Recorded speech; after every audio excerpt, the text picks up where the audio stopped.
Happy December! This month has snuck right up on me, as they always do. So it's a little bit late for going through the December budget, but luckily we're not too far into the month. I'm sorry, I am a little behind. Things have been a little scattered. Before I jump into my December budget, for anyone who might be new here, there are a couple normal monthly expenses that are not in my expenses because I hate monthly bills, and so I opt to pay things as infrequently as possible if I can. So my car insurance I pay every 6 months, and my cell phone I pay annually. So those, I do have those items, they're just not in my monthly budget. Now, let's just get to the spreadsheet. So this is my Google Sheets. Admittedly, December is gonna look pretty dang similar to November because November, the numbers kind of worked out for me in a way. So I'm hopeful it'll be similar for December. So I always start at the top with my income. I have a W-2 income goal of $650. That was my goal for November as well, and I ended up making more than that just because I had a work conference and one extra boat trip that was unexpected or whatever. But it was a good goal. I'm going to stick with it and hope that I make at least that much again, just because that value is roughly the amount of my fixed monthly expenses, which are my rent, health and dental insurance, my gym membership, and Netflix. And I'll cover those, of course, in a moment, but that's kind of why I chose $650. If I can at least cover those, I'll be happy. And then my next income source, my rental property. But if you've been following along, you know that's a joke because it's just been a shit show. In fact, today I spent the bulk of the morning getting the utilities back in my name and working with the property management team to get bids to clean up the absolute mess that the tenant made when he moved out before Thanksgiving. So needless to say, there will be no rental income this month. It will in fact be quite a negative. In fact, I've already spent $225 so far today getting the thermostat replaced and getting the lines drained because the tenant moved out. I don't know if he stopped paying his gas bill or what, but the heat was off because the gas had been disconnected. And for whatever reason, he felt the need to rip the thermostat right off the wall. So that's fun. So in order to get the gas turned back on, I have to first get that thermostat replaced. And luckily they're getting that done within the next couple days. And then Monday is my appointment for the gas company to go to the house and get the gas turned back on. And they'll check and make sure the thermostat's working and all of that. But it's just been one pain after another. More to come on that. Anyway, my next income is YouTube. I know in November I made $319 and change from YouTube, so that'll be paid out in December. Support is my next income. It's here. I have $0 expectation of this, but there are just beautiful souls out there on the internet that choose to support me directly through PayPal or Venmo, and you guys are amazing. And then my high yield savings account interest. I did get an email this morning. My SoFi savings APY is going to be dropping from 4.2% down to 4% in a few days or something like that. So with all of my savings in that account, it should bring about $120 of interest accrual. And then side work.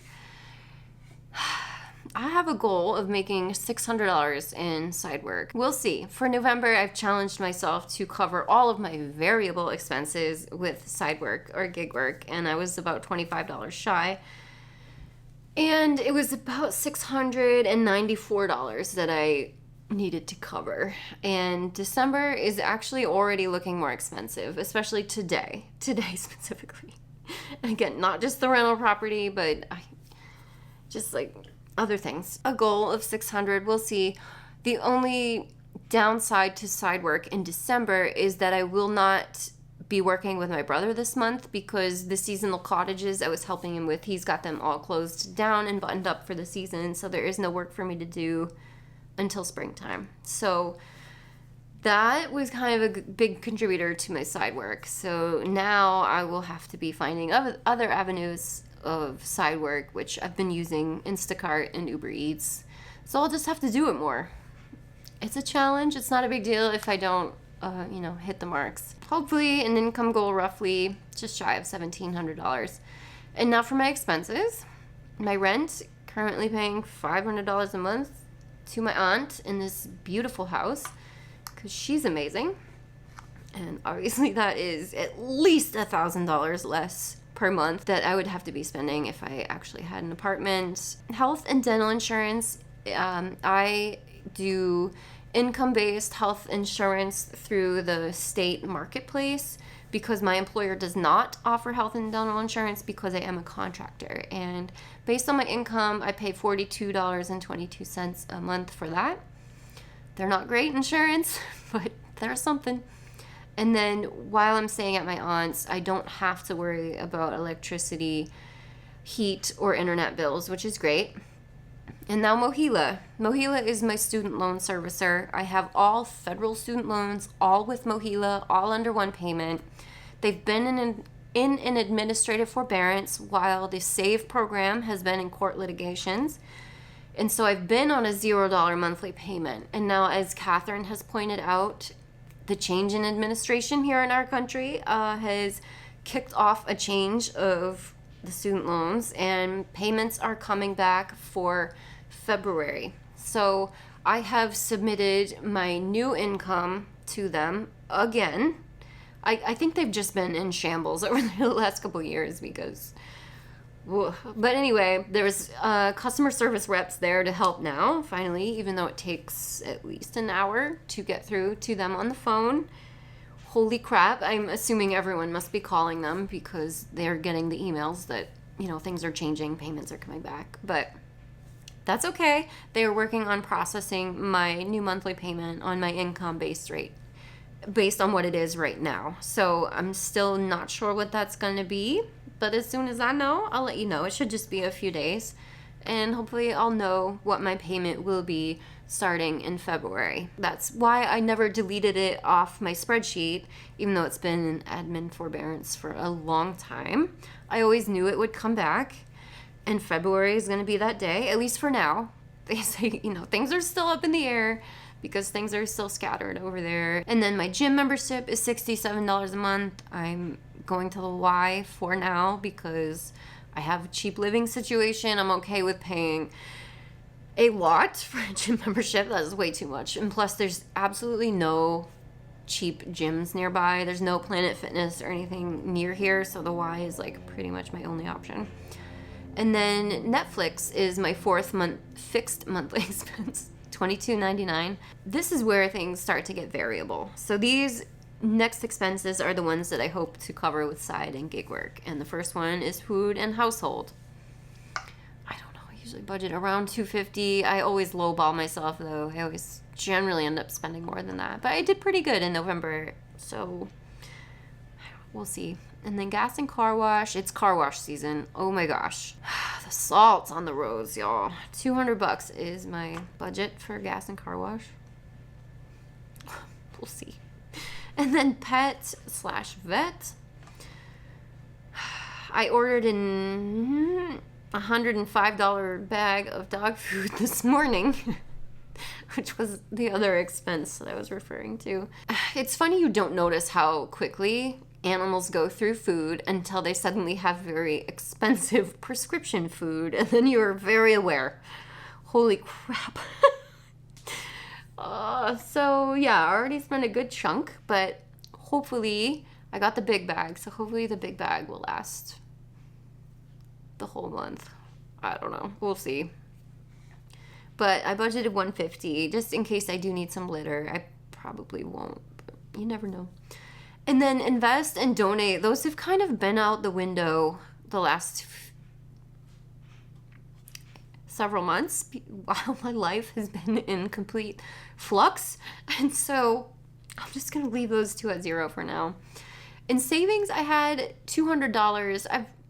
I don't know. In the past couple of months of flux, I've had $0 goal there, but I've been able to save. Actually, no, in October I knew I was going to save a bunch, but last month I was not expecting to be able to save anything, and I actually saved a pretty good amount last month, but I don't know, 200 maybe? And that's because any additional W-2 income that I made over my goal, so anything more than my 4 fixed monthly expenses, I was able to add to savings because I had made up, for the most part, all of my variable income I was able to cover. My variable expenses I was able to cover with side work. Hopefully we can repeat that again for December, but we'll see. And then spending, I don't know, $300 usually in personal spending, just things I want or that come up. And other, let's hope for zero. Let's hope for zero. So pretty close, $1,732 in expenses, $1,689 in income. Let's hope the income actually ends up being bigger. It should be. I always make it a point to make sure it is, so it's not a big deal. Just like yesterday, for example, I already had a boat trip, and it was down out of Gloucester, so I'm getting, almost $150 back in mileage, which granted, yes, that's for gas and other wear and tear on my car. So obviously, you need to cover oil changes and things out of that as well. But that alone is already $450 plus my drive time, 5.25 hours of driving. So I've already made by the 4th. What is today? The 4th? Yeah. So by the 3rd, actually, I already made pretty much my W-2 income goal. So that's cool. And it's funny, as I was pulling in the driveway after like a 2-hour and 45-minute drive home because traffic. God, I hate Massachusetts traffic. But that's okay. As I was pulling in my driveway, my supervisor texted me and was like, any chance you'd want another day trip out of Gloucester tomorrow? I just started laughing because it was about 8 p.m. when I got home, and I was like, I'm not even home from today's trip yet, and you think I'm going to turn around and leave at 11 p.m. just to go back down to Gloucester? No, ma'am, no. So, I feel pretty confident that my W-2 income goal should be no problem. Yeah, that's really it. Down below is my savings, and the homestead fund is new, which is super exciting. And in fact, that's where all of my extra income went in November. So currently that's sitting at $1,136 in there, and some of that thanks to you beautiful souls. And there's no goal for that, because how do you put a price tag on buying property? Like, I don't So I'm just basically just saving in the meantime while I wait for my rental property to sell, so I can use whatever profits are going to be left to put towards the homestead as well. And then I have the rental properties emergency fund of a little over $19,000. That is what I'm going to be drawing from to get this house repaired and back to, get it to sellable condition. Hopefully it shouldn't drain all of the $19,000, but I don't know. We'll see what happens. So, and then anything left from that, and that was the pension that I cashed out from the nuclear plant almost 3 years ago now. Really? Oh my God, I think so.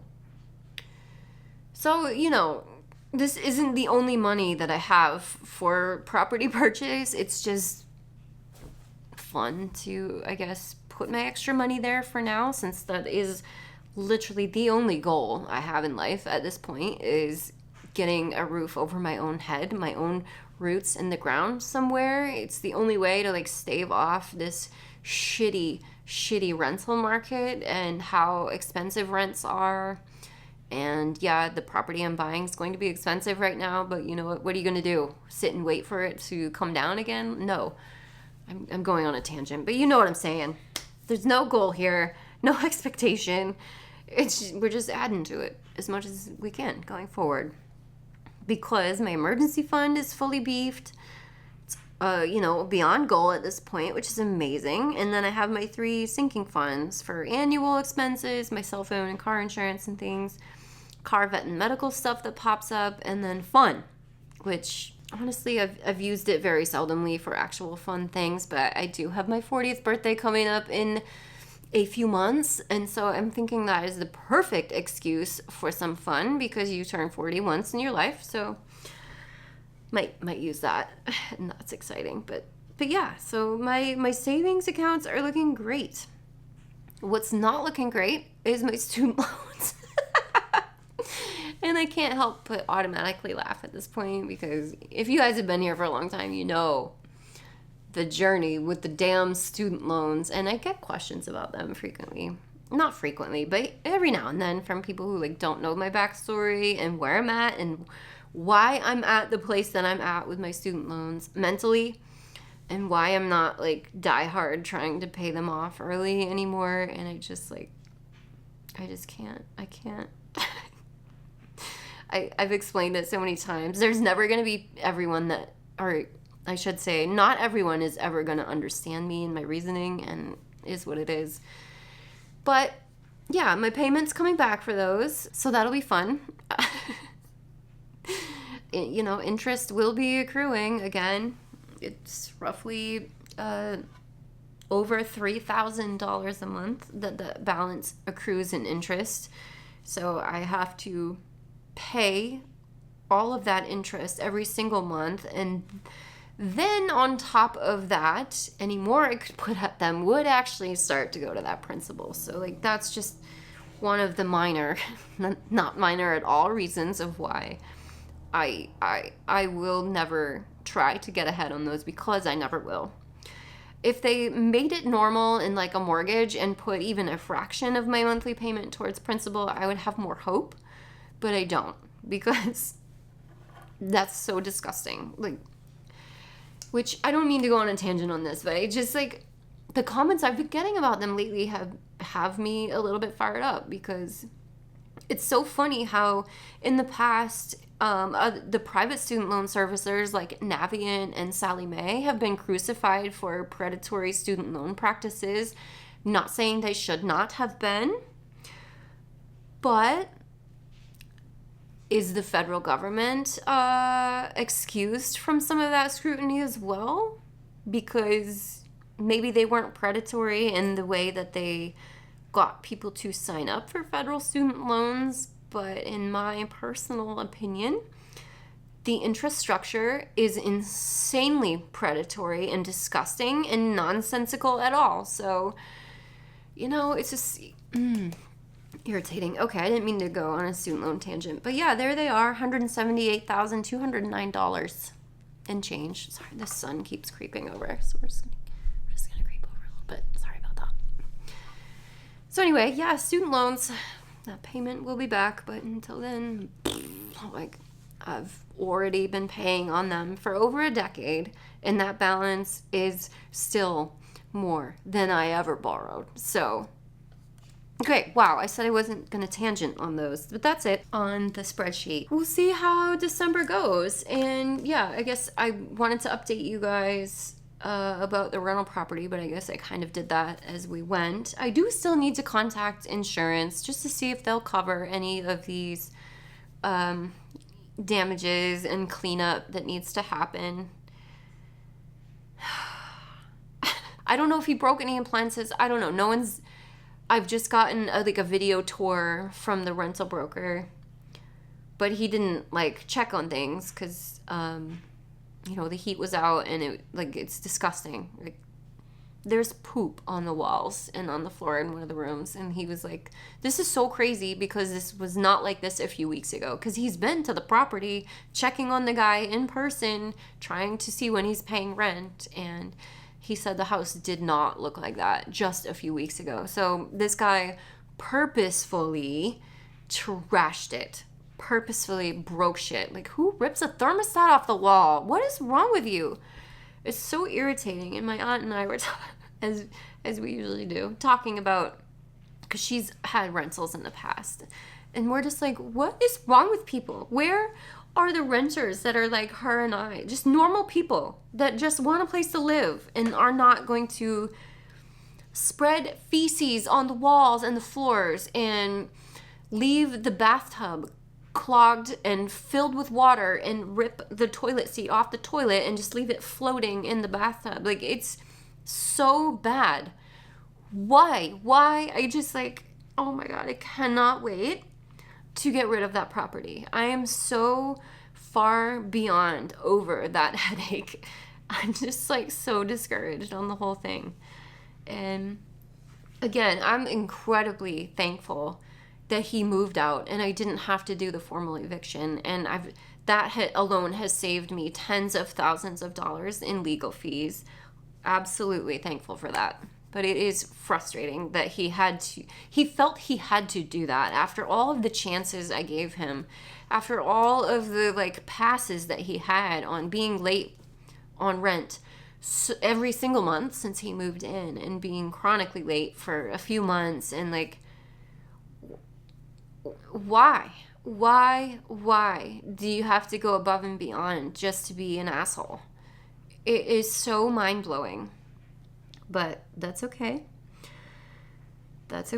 He's gone. And yeah. So the cleanup is going to cost a lot. If you guys were here when I bought the property, if you'll recall, I inherited a shitty tenant who moved out pretty well right when I bought it, but he also left it destroyed.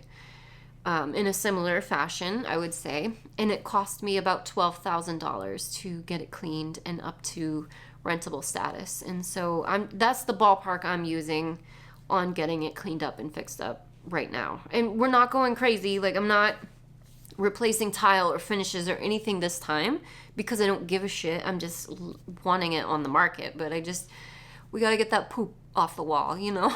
Like the trash, oh my God, and everything else. So luckily, you know, the thermostat is getting fixed now-ish. And what else are we gonna find? I have no idea. Well, I did get a rental inspection, actually. I do have an idea. It's rough. It's rough. Where is it? What did she say? Yeah, missing outlet covers, floors, the blinds, broken windows, missing light globes, replace the toilet, unclog the bathtub, replace the storm door lock set, furnace repair / replacement. Excuse me? I replaced the whole flippin' HVAC system last year. Oh my God. Replace missing thermostat. Yep, that's getting completed. Deep clean appliances, debris removal, deep clean interior, replace damaged cabinets, wall repair, and touch up of paint. Oh my God. Yeah. Anyway, so that's where that's at. I'm sorry. I feel like this video has been all over the place, but that's just because my head's been all over the place between work and this property and things happening, and just like, I've been on the phone so much this morning, and then I feel behind that I didn't have this budget out before December. I haven't even done my October budget review yet, but I will. I still will, because that was a really important month, and so I still want to review it. So I apologize if anyone, you know, obviously at this point it might be irrelevant, but I'll still make it eventually, and as well as November review, of course, over the next couple days. But I'm just scatterbrained. I hate living in flux, or like not. Obviously, this home is amazing and beautiful and gorgeous and warm and safe and happy. But I still always had like this underlying feeling of chaoticness and not quite settled when it's not my own home. And even if that has just been an apartment, which it has been an apartment for most of the last 20 years, but yeah, like, you know, you're just living out of boxes and baskets, and it just adds to my mental chaos. So there's a whole bunch of excuses for you, but I guess it is. Did I ever mention how much I appreciate you guys? I hope I do. I hope you guys know that. The sun keeps creeping at me. Yeah. You guys are my mental health lifeline when it comes to being able to talk about these things and vent about these things and, you know, have a sounding board for stuff like this, because I know many of you have dealt with and are dealing with similar circumstances when it comes to rental properties, when it comes to W-2 jobs, and feeling like you're at a place in life where you want to prioritize freedom and happiness over a paycheck or a certain income level. And like, obviously I feel that very, very, very, very much. And so I appreciate you guys letting me know those things. When you say you are dealing with similar shit or feeling similar things, it makes me feel so much better. And not that I want you guys to be dealing with crappy shit, but it just makes it, I don't know, it just takes it down a couple pegs as far as like scariness or anxiety level or whatever. That you know, camaraderie is so appreciated. So I can never say how thankful I am for you guys. And I'm just so glad I started this channel and started flapping my gums about my money situation, because it has been one of the greatest things I think I've ever done for myself. So thank you so much for being here. I'm gonna stop flapping my gums. Yeah, November budget review and October coming soon. Thank you guys so much for hanging out with me. I will see you again very soon.